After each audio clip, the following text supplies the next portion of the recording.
5절까지 말씀 가지고 권위 있는 새 교훈이라고 하는 제목으로 하나님의 말씀 증거하겠습니다. 그 밑에 디다케, 카이네, 카텍스, 시안 이런 이상한 말 써 있는데 이것은 헬라어를 써놓은 겁니다. 일단 이 권위 있는 새 교훈이라고 하는 이 말을 통해서 우리가 예수님이 이제 어떠한 분인가를 이제 증거하고 있는 것을 먼저 보려고 합니다. 이 마가복음은 기본적으로 예수 그리스도를 하나님으로 소개를 하고 있어요. 그러다 보니까 이 하나님을 소개하는 데 있어서 이런 말들을 이제 사용해서 특별히 이제 어떤 귀신들이 예수 그리스도를 누구라고 이제 고백하는 것을 통해서 예수님이 누군지를 우리가 알게 되죠. 우리가 복음서를 보는 이유는, 복음서가 중요한 이유는 일단은 우리가 예수 그리스도를 믿으려고 하려면 예수님이 누구인지를 이제 알아야 되죠. 그래서 예수님이 누구냐, 예수님이 누군가에 대해서 우리가 먼저 알아야 되고, 그리고 이제 예수님께서 누구인지를 알았으면 그 예수가 어떠한 일을 했느냐, 그것을 또한 알아야지만 우리가 이제 예수님의 제자로서 살아갈 수가 있어요.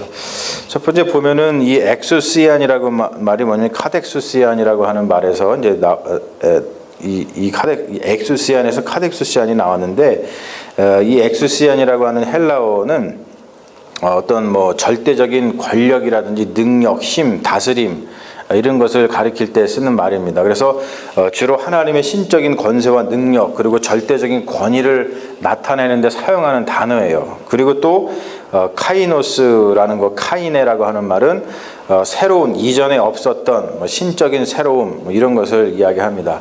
근데 이게 사실은 우리나라 말에는 잘 나타나지 않죠. 왜냐하면 이 헬라어에서 지금 이 엑수시안이라든지 카이노스, 디다케, 카이네, 카텍수시안 할 때 이 디다케는 이제 교훈이라는 뜻인데, 거기에다가 특별히 카이네, 카텍수시안이라고 하는 말을 붙인 이유가 있어요. 뭐냐면 헬라어에서 요 단어는 아무한테나 쓰지 않고 하나님한테만 쓰는 말입니다. 하나님한테만. 우리가 그렇죠. 제 얼굴이 있어요. 저는 얼굴을 그냥 얼굴이라고 그러잖아요. 근데 만약에 제가 이 얼굴을 갖다 용환이다 이렇게 하면 어떻게 되는 거예요? 제가 용환이다 그러면 용환은 어디다만 써요? 그렇죠. 아시죠? 왕한테만 쓴단 말이에요. 그 용환이란 말을 아무데나 쓰면은 안 되는 거예요. 그렇죠? 제가 제 용환입니다. 그러면은 여러분이 속으로 장 목사가 미쳤구나 이렇게 얘기할 수 있어요.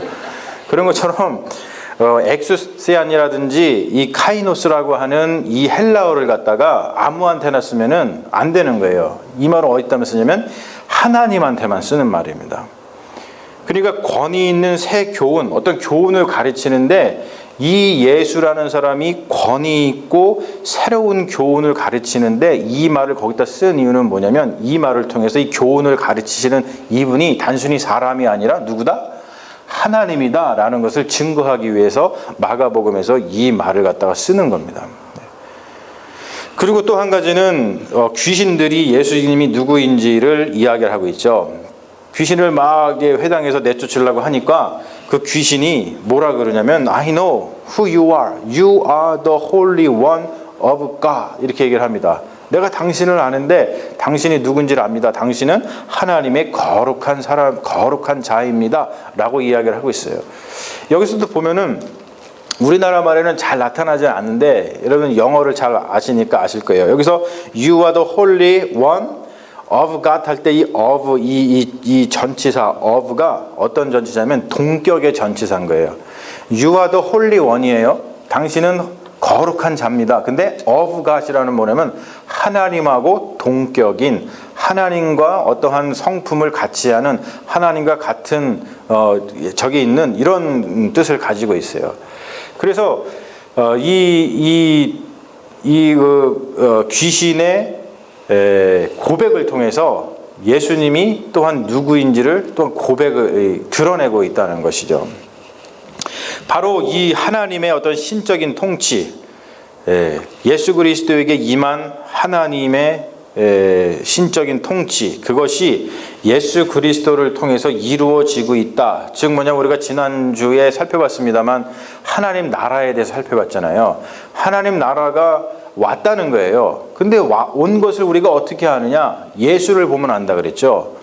그런데 예수를 보면 어떻게 하느냐? 예수가 도대체 무슨 일을 하길래 하나님의 나라가 가까이 온 것을 아느냐라는 것은 뭐냐면 바로 예수가 하나님의 나라가 예수가 온 것을 통해서 우리는 하나님의 나라를 보는데 그 예수가 각종 귀신 들린 자들하고 각종 병 들린 자들을 고치는 것을 통해서 하나님의 나라가 지금 하나님의 신적인 통치가 지금 여기에서 이루어지고 있는 것이 지금 이렇게 증거되고 있다는 것을 이야기하고 있어요. 우리가 이 각종 병자들하고 귀신 들린 자들을 하나님이 통치하는 세계가 아닌 그리고 불완전하고 거룩하지 못하고 더러운 사탄이 통치하는 세계를 보여주고 있는 것이죠.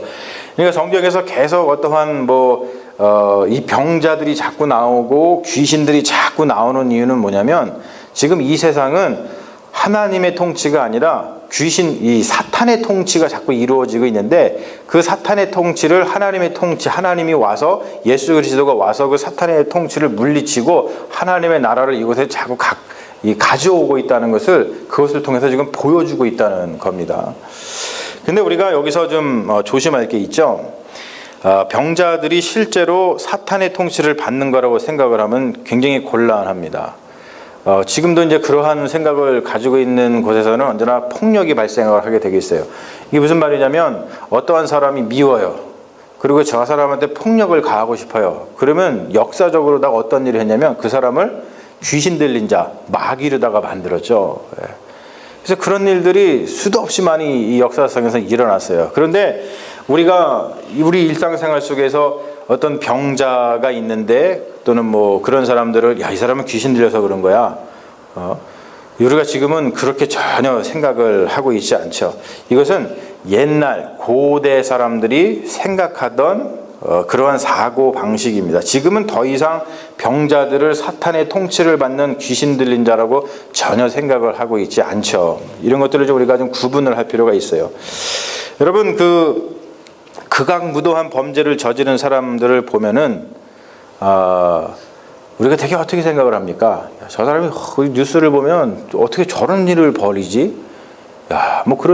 그러면 우리는 저 사람이 제정신이 아니구나. 저 사람이 악기가 씌었구나. 이런 말을 우리가 흔히 합니다.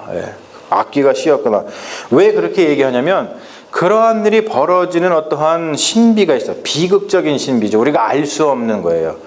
그런 비극적인 신비들을 표현할 수 없으니까 그냥 악기가 씌었다 이렇게 표현을 하는 것이지 실제로 악기가 씌어서 그렇다고 하면서 극악무도한 범죄를 저지른 자들을 혐오하고 차별하고 그런 일들을 우리 그리스도인들이 하면은 안 되죠.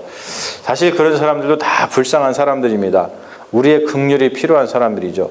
오늘도 말씀을 보면은 예수님께서 병자를 고쳐주실 때 이 악기야. 그 악기 물러가야 돼 라고 하면서 고쳐주시는 것이 아니라 오늘 말씀 보면 뭐라고 고쳐주세요? 오늘 말씀 보면은 불쌍히 여기사. 주님께서는 누군가를 고쳐주실 때 너는 악기가 들렸어 이렇게 하면서 그 사람을 무슨 이상한 사람 취급하면서 고쳐주시는 것이 아니라 불쌍히 여기사, moved with compassion. 마음이 움직이는데 어떤 걸로 마음이 움직이냐면 compassion, 불쌍히 여기는 마음으로 마음이 움직여서 주님께서 고쳐주시는 선한 일을 하신다는 거예요. 여러분, 우리가 어떠한 선한 일을 할 때에 다른 이유가 아니라 바로 이런 불쌍히 여기는 그런 마음이 아니라 다른 마음을 가지고 하면 그것은 다 타락한 마음인 거예요. 우리 한국의 전래동화 중에 흥부와 놀부 이야기가 있죠. 여러분, 흥부가 왜 복을 받았어요? 흥부가 이 제비 다리 부러진 거를 고쳐줘서 이 복을 받았잖아요. 그런데 그 흥부가 제비 다리를 갖다가 고쳐줄 때 내가 이거 고쳐주면은 복을 받을 거야 이런 생각을 하고서는 고쳐줬나요? 아니에요. 우리가 지금 얘기하는 것처럼 예수님처럼 그냥 불쌍히 여기는 마음 가지고 고쳐줬기 때문에 복을 얻었어요. 똑같죠. 놀부는 왜 벌을 받았어요? 배가 아프니까 자기 동생이 부자가 된 게 배가 아프니까 나도 제비다리 부러쳐가지고 다시 고쳐주면은 나도 복을 받겠지? 그래서 그런 마음, 그런 악한 마음을 가지고서 뭔가 선한 일을 하니까 거기에는 당연히 그런 심판이 임했습니다. 사랑하는 여러분, 우리가 어떠한 선한 일을 베풀 때에 우리 어떤 능력을 과시하거나 내가 이거 선한 일을 하고 나면 저 사람한테 돈을 뜯어내야지, 아니면 내가 이 일을 저 사람한테 선한 일을 행하고 나면 저 사람이 나한테 좀 순종하겠지, 또는 뭐 내 꼬봉이 되겠지, 뭐 이런 마음을 갖는다든가, 그런 마음을 가지고서 우리는 선한 일을 하는 사람들이 아닙니다. 우리 그리스도인들은 예수님을 닮아서 언제나 선한 일을 할 때 그냥 우리 마음을 움직이는 게 다른 이유가 없어요. 그냥 불쌍해서, 그냥 긍휼함 때문에, 컴패션 때문에, 그런 것 때문에 우리의 마음이 움직일 때에 주님께서 우리에게 하늘의 상을 베풀어 주실 줄로 믿습니다. 할렐루야. 네. 오늘 이 예수가 누구인지를 이 귀신이 고백하는 것과, 그리고 또 예수가 가르치는 것을 보면서 우리가 예수님이 어떤 분인지를 이제 알았어요. 아, 예수님은 그냥 사람이 아니라 예수님은 하나님의 아들이구나, 예수님은 하나님이구나. 그러므로 이제 예수님께서, 그 하나님이신 예수님께서 이 땅에 오셔서 무슨 일을 하셨는지를 보면 우리가 이 땅에서 예수님의 제자로서 어떻게 살아가야 되는지를 이제 알 수 있다는 거예요. 그래서 오늘 말씀 가운데서 예수님이 하신 일을 4가지를 볼 수가 있어요. 이 4가지는 굉장히 중요한데, 왜 중요하냐면 바로 우리가 지난 시간에 봤습니다만 예수님이 제자를 부르시잖아요. 제자를 부르셔가지고 제자를 3년 동안 훈련시켜가지고 다른 일이 아니라 바로 예수님 하신 그 일을 하게끔 훈련시킨 거거든요. 여러분, 우리도 예수님께 부름을 받아서 이 자리에 온 줄로 믿습니다. 교회는 하나님께, 예수님께 부름받은 공동체예요.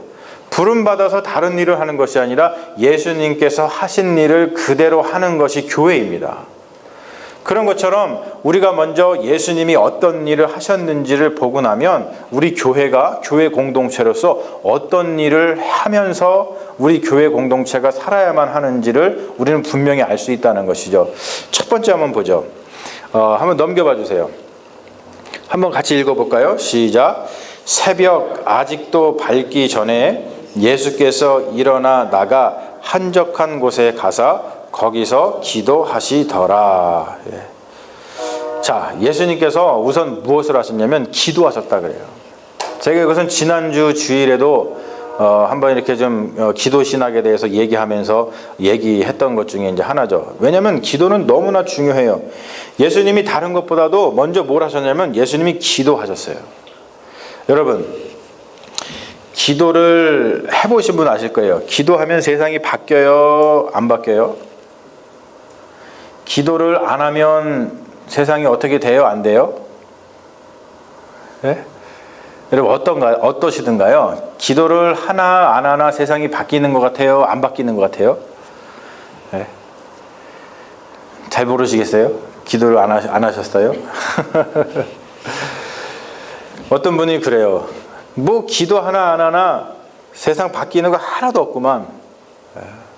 그러면서 뭐 그럴 바에는 뭐로 기도하나, 그냥 기도 안 하지, 이렇게 얘기를 하시는 분이 계세요.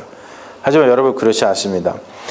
기도를 하나나 안 하나 변화가 하나도 없는 것 같더라도 왜 우리가 기도를 해야 되는지 모를 때는 예수님을 보면 알아요. 우리가 왜 기도해야 된다? 예수님이 기도하셨으니까. 예수님이 기도하셨으니까 우리도 기도하는 거예요. 예수님이 기도하셨으니까. 우리는, 이 그리스도인은 무슨 뜻이냐면 a follower of Christ입니다. 그러니까 쉽게 얘기해가지고 그리스도의 따라쟁이라는 뜻이에요. 그러니까 예수님이 하신 것처럼 똑같이 따라하는 사람이 우리 그리스도인이거든요. 그렇기 때문에 우리는 그냥 예수님이 기도하셨으니까 기도하는 거예요. 근데 여러분, 예수님이 왜 기도를 하셨는지를 한번 보시죠. 기도는 우리가 하는 사역의 본질을 놓치지 않게 해줍니다.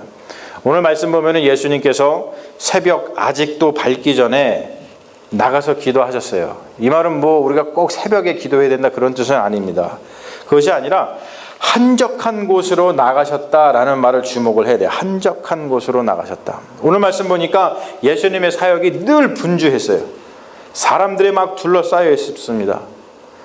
그런데 예수님은 그들을 피해서 혼자만의 시간을 가지면서 하나님과의 친밀성을 유지하는 길, 바로 아무에게도 방해받지 않는 시간과 공간을 찾아서 나가셨어요. 여러분, 여러분의 삶 가운데서 아무에게도 방해받지 않는 시간과 공간이 있습니까? 이게 너무 중요한 것 같아요.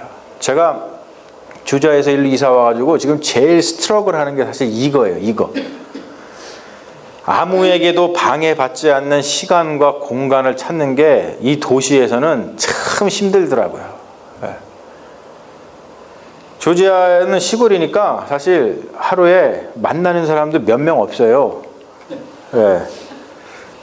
만나는 사람이 몇 명 없다 보니까 사람을 만나면 어떻게 하는지 아세요? 서로 반가워가지고 하이가 저절로 나와. 근데 여기는 너무나 많은 사람을 만나니까 이게 하이가 나오질 않아요. 다 귀찮은 거예요. 그렇죠. 지하철 같은 거, 지하철 이렇게 제가 타고서 학교 왔다 갔다 합니다만, 지하철 타면은 학교 가기 전에 이미 에너지가 쫙 빠져요. 왜냐하면은 거기서 보면은 엄청난 소음과 뭐 듣지 않아야 될 이상한 그 말들, 또 엄청난 사람들을 만나다 보니까 그것 자체가 사실은 피곤합니다. 그래서 이 도시에 사는 사람들은 더욱더 오늘 예수님이 하신 것처럼 아무에게도 방해받지 않는 시간과 아무에게도 방해받지 않는 공간을 확보하는 것이 굉장히 중요한 영성이라고 생각을 합니다. 저한테는 굉장히 챌린지고 요즘에 굉장히 과제예요.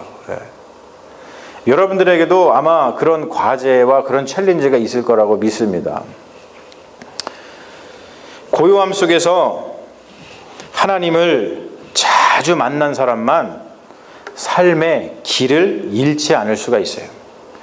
예수님이 왜 이렇게 아무도 없는 그 새벽에 나가가서 한적한 곳을 찾아서 하나님과 만나는 기도의 시간을 가졌냐면, 예수님은 늘 사람들에 둘러싸여가지고 너무나 분주했습니다. 그러다 보니까 본인이 지금 십자가의 길을 가다가도 하나님을 만나지 않으면 그 사명을 잃어서 십자가의 길을 걸어가는 것이 아니라 이상한 길로 갈 수가 있거든요. 예수님이 끝까지 주님이 주신 사명을 붙들고서 십자가의 길을 걸어가실 수 있었던 첫 번째 그 요인은 뭐냐면, 바로 이렇게 따로 한적한 시간과 한적한 공간 속에서 하나님과 친밀한 관계 속에서 하나님께 받은 그 사명을 늘 잃어버리지 않고 기도 가운데서 늘 리마인더하고 하나님이 주신 사명을 붙들고 기도했기 때문입니다. 여러분, 그렇기 때문에 우리도 하나님께서, 우리 주님께서 우리에게 주신 사명을 잃어버리지 않고 계속해서 교회가 그의 사명을 감당하고 나가려면은 이 기도하는 시간이 꼭 필요하다는 것을 여러분 잊지 마시기를 주님의 이름으로 축원합니다. 두 번째, 한번 넘겨봐 주시죠. 이거 한번 같이 읽어보겠습니다. 시작. 예수께서 곧 안식일에 회당에 들어가 가르치심에. 두 번째 예수님께서 하신 일은 뭐냐면 가르치신 거예요. 가르친다는 것은 전인적인 교육을 했다라는 것을 의미합니다. 그건 뭐냐면 가르친다는 것은 온전한 사람을 만든다, 그런 뜻이에요. 온전한 사람. 온전하게 그 사람을 만들기 위해서 가르치셨습니다. 그런데 예수님은 무엇인가, 즉 하나님 나라를 가르쳐 주셨죠. 그것을 설명하고 가르치시는 것을 넘어서서 그 나라를 산다는 것이 무엇인지를 몸소 보여주셨습니다. 몸소 보여주시면서 다른 이들이 하나님의 나라를 살도록 이끌어주고 섬겨주셨다는 거예요. 여러분, 이거 우리 그리스도인들에게 굉장히 중요하죠. 우리가 사실은 이거 잘 못해요. 우리가 일단은 하나님의 나라를 몸소 살아야 되거든요. 하나님의 나라를 몸소 살지 않으면서 하나님의 나라를 전파한다, 말이 안 돼요. 그리고 우리가 하는 미니스트리 자체는 뭐냐면, 우리가 몸소 살고 있는 이 하나님의 나라를 다른 이들에게 전파해서 그 다른 사람들이 하나님의 나라를 살도록 이끌어주고 그들을 섬겨주는 것, 그렇죠. 그 미니스트리입니다. 그것이 바로 우리 그리스도인들이 하는 일이죠. 가장 중요한 교육의 장은 가정이에요. 가정. 이 공동체. 뭔가를 배우는 데 있어서 그 공동체에 깊숙이 속하는 것만큼 좋은 게 없습니다. 사람이 되려면 사람의 공동체에 들어가야 돼요. 즉 아버지 엄마가 사람인 그 공동체. 근데 아기를 낳는데 그 애가 아버지 엄마가 사람인 그 공동체가 아니라 늑대인 곳에 갔다고 생각해보세요. 진짜로 그런 일이 있었었죠. 여러분 아시죠? 텔레비 봐서. 그랬더니 그 애가 어떻게 변했어요? 늑대가 됐어요. 늑대가. 모든 게. 왜 공동체가 중요하냐면 배우는 데 있어서 가장 좋은 게 뭐냐면 그 공동체에 들어가는 거예요. 그 공동체에 들어가는 거. 이 교회 공동체는 어떤 이 가정의 extended family죠.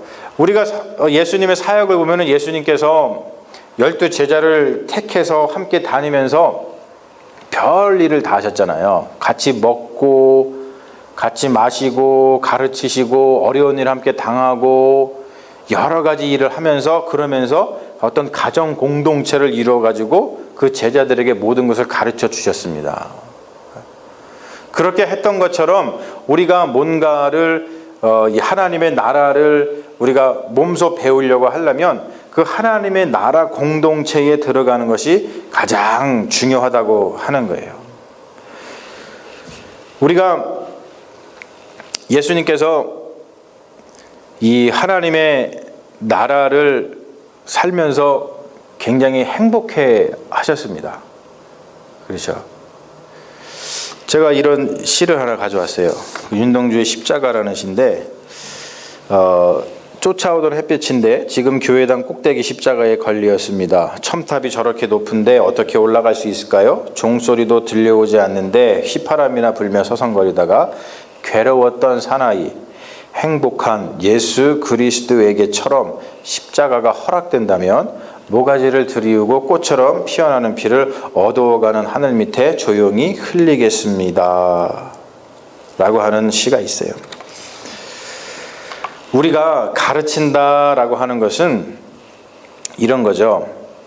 예수님께서 하나님 나라를 살면서 그 하나님의 그 사명을 감당하면서 힘들고 어려운 일이 있으셨지만 예수님은 그 누구보다도 행복하신 그런 분이셨어요.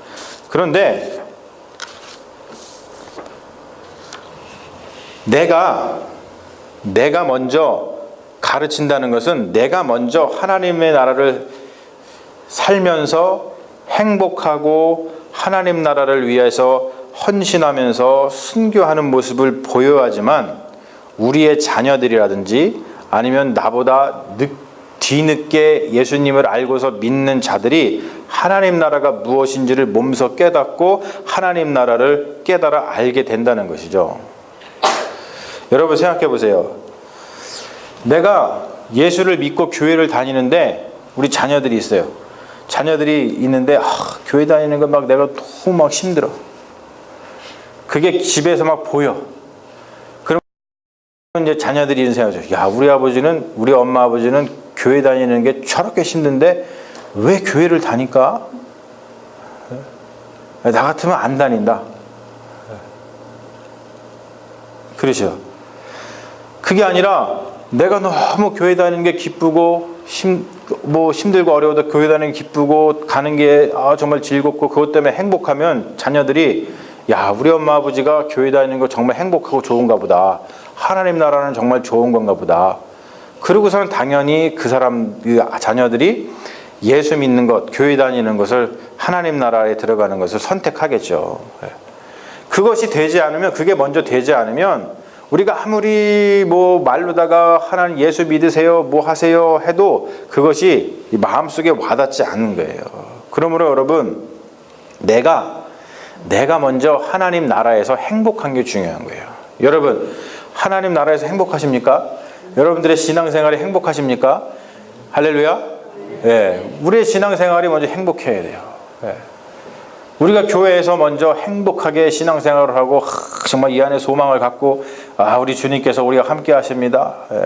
우리가 오늘 찬양한 것처럼 힘들고 어려운 일이 있지만 주 안에서 내가 근심 걱정 없습니다 라고 하면서 우리 얼굴이 환해야지만 여기 예배당 들어와서 힘들고 어렵지만 예배당 들어와서 찬양하고 말씀 듣고 탁 나갈 때 얼굴이 환해야지 사람들이 야, 정말 예수님 믿는 거 좋구나, 저 교회 정말 좋구나. 그렇지 이상하게 들어왔는데 나갈 때마다 인상 쓰고 나가봐요. 그러면 사람들이 봤을 때 저 사람들 여기 왜 다니나 싶은 거죠. 예. 그렇겠죠? 예. 그러면 여러분, 최고의 가르침은 내가 먼저 하나님 나라를 기쁘고 즐겁게 사는 거예요. 그것을 우리 자녀들에게 보여주고 우리 이웃들에게 먼저 보여줘야 된다는 것이죠. 세 번째 한번 보시죠. 세 번째, 같이 읽어봅니다. 시작. 우리가 다른 가까운 마을로 가자. 거기서도 전도하리니 내가 이를 위하여 왔노라. 교회의 사명은 전도에 있어요. 전도라는 것은 선포죠. 하나님 나라가 왔다라는 것을 선포하는 거예요. 전도는 우리가 흔히 좀 전도 좀 해 그러면 가가지고 교회 좀 나오세요. 요즘에 교회 안 다니신다면서요. 요즘에 방학하셨다면서요. 방학 그러면서 교회 좀 나오세요 라고 하는 게 그게 전도가 아니죠. 전도는 선포입니다. 전도는 상대방에게 결단을 요구하는 믿음의 행위예요. 하나님 나라가 이게 가까이 왔는데 당신이 이 하나님 나라에 반응하든지 그렇지 않든지, 반응하면 구원을 받는 거고 그렇지 않으면 구원을 못 받는 거고, 그러므로 믿음의 결단이 있어야 되는 거예요. 전도라는 것은 그런 좀 담대한 마음이 우리에게 있어야 됩니다. 제가 시간이 좀 없어서 네 번째로 넘어갑니다. 네 번째는 우리 같이 한번 읽어보죠. 시작. 나사렛 예수여, 우리가 당신과 무슨 상관이 있나이까? 우리를 멸하러 왔나이까? 예수님이 오셔가지고 이 세상에서 네 번째로 하셨던 일이 뭐냐면 이 세상의 악을 몰아내셨어요. 악을 몰아내셨습니다. 나 스스로가 악한 일에서 떠나야 된다는 거예요. 여러분, 이것은 단순히 착하게 살라는 말이 아닙니다. 악한 일에서 떠나라는 것은 뭐냐면 새로운 피조물로서 하나님 안에서 사는 거예요. 이전 것은 지나갔으니 보라 새 것이 되었도다. 하나님 예수 그리스도 안에서 새로운 피조물이 되었기 때문에 더 이상 악한 곳에 내가 발을 들여놓을 수가 없어요. 그것을 떠나서 사는 것이죠. 그리고 악한 일을 저지르는 자들에게 복음을 전해서 그들이 악한 일에서 돌이키도록 우리가 복음을 전하는 겁니다. 우리는 사실은 악한 일을 저지르는 사람들을 보면은 악한 일을 하지 말라고 권면해야 됩니다. 예전에 한번 텔레비를 보니까 연예인들이 재밌는 설문조사를 했더라고요. 불의를 보면 그냥 지나칠 것 같은 연예인 1위. 여러분, 불의를 보면 어떻게 해야 돼요? 원래 당신 그러면 안 돼요. 이렇게 해야 되는데 요즘 사람들은 불의를 보면 그냥 지나치잖아요. 모른 척하고. 불의를 보면 그냥 지나칠 것 같은 연예인 1위가 누군지 아세요? 유재석. 불의를 보면 그냥 지나칠 것 같아요. 그러면 안 되죠. 나 자신도 악에서 떠나야 되고 악한 일을 저지르는 사람들을 그 악에서 떠나도록 돕는 것이 바로 우리 그리스도인들이 할 일인데, 왜냐하면 예수님이 이 세상의 악을 몰아내시는 사역을 하셨기 때문에 그렇습니다. 그렇기 때문에 우리 교회는 악 때문에 고통받는 자들과 함께하는 선교를 해요. 그래서 의료 선교, 교도소, 고아원, 노인, 이주민 선교, 미혼모 선교, 이런 선교들을 왜 하냐면 어떤 이 세상의 악한 것 때문에 고통받는 자들과 함께 우리가 하면서 그런 사람들을 도와서 악 때문에 무너지지 말고 그것을 이기고 다시 예수 그리스도의 능력으로 일어서게끔 하기 위해서 우리는 그러한 일들을 하면서 살아간다는 것이죠. 사랑하는 여러분, 오늘 말씀 보면 기도하시고 그리고 가르치시고 전도하시고 악한 것을 몰아내셨던 예수 그리스도에게 사람들이 막 몰려왔어요. 사람들이 막 몰려왔습니다. 만약에 여러분, 우리 교회가 기도하고 예수님이 했던 것처럼 기도하고 가르치고 선포하고 전도하고 악과의 선한 싸움을 해서 승리하는 일들을 잘 감당한다면 사람들이 교회로 오지 않을 이유가 전혀 없습니다.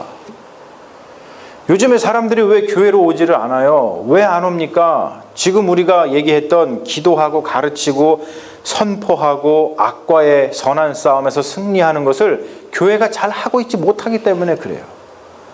와봤자 그 사람들이 교회에서 어떠한 행복한 것, 또 자기네 어떤 삶의 문제들, 자기 어떤 어려운 것들, 어떤 그런 것들을 해결받지를 못하고 만족이 없으니까 교회를 오지 않는 그런 경향이 참으로 큽니다. 여러분, 그러므로 우리가 우리 삶 가운데서 우리 그리스도인으로서, 그리고 우리가 이 교회로서 예수님께서 하신 일이 무엇인가를 정확하게 알고 그 일을 그대로만 열심히 하면 우리는 하나님의 성령의 능력으로 부흥하는 교회가 될 수 있을 줄로 믿습니다.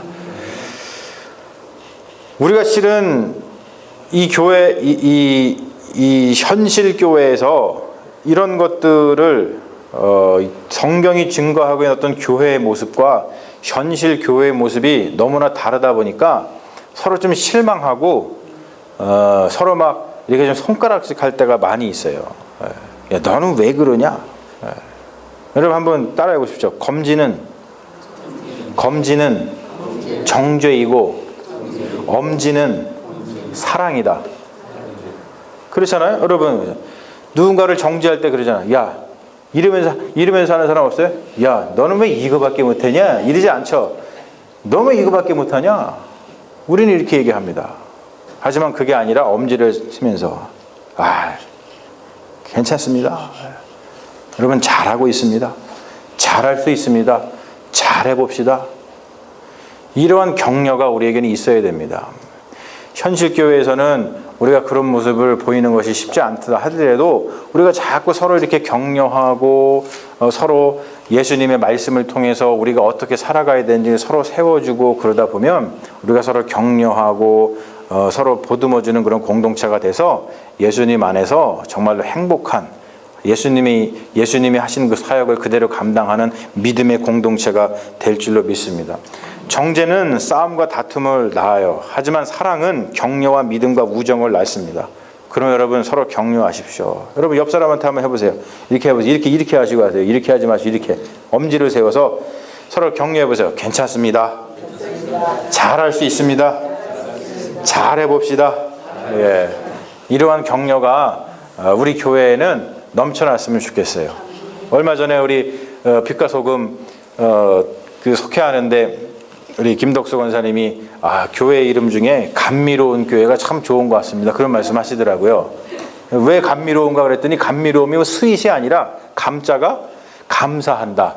미자가 미안하다. 그런 감사와 어떠한 미안함 그런 것들이 넘치는 교회면 너무나 좋은 교회 아닙니까? 그런 말씀 하시는데 제가 많이 동감을 했습니다. 그렇지. 감미로운 교회. 서로 격려하는 교회. 여러분 절대 이거 손가락 내지 마세요. 우리 교회에서는 이 손가락이 잘렸다고 생각하십시오.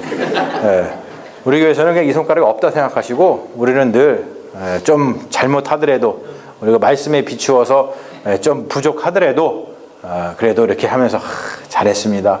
잘할 수 있습니다. 우리가 잘할 겁니다. 이게 서로 격려하셔서 우리가 예수님의 일을 잘 감당하는 믿음의 공동체를 세워나가는 믿음의 자녀들이 다 되시기를 주님의 이름으로 축원합니다.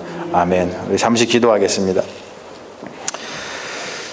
사랑과 은혜가 충만하신 아버지 하나님, 오늘 말씀을 통해서 예수 그리스도가 누구인지를 다시 한번 우리가 배우고 또 오늘 말씀을 통해서 예수님께서 하신 일이 무엇인지를 다시 한번 우리 마음속에 새깁니다.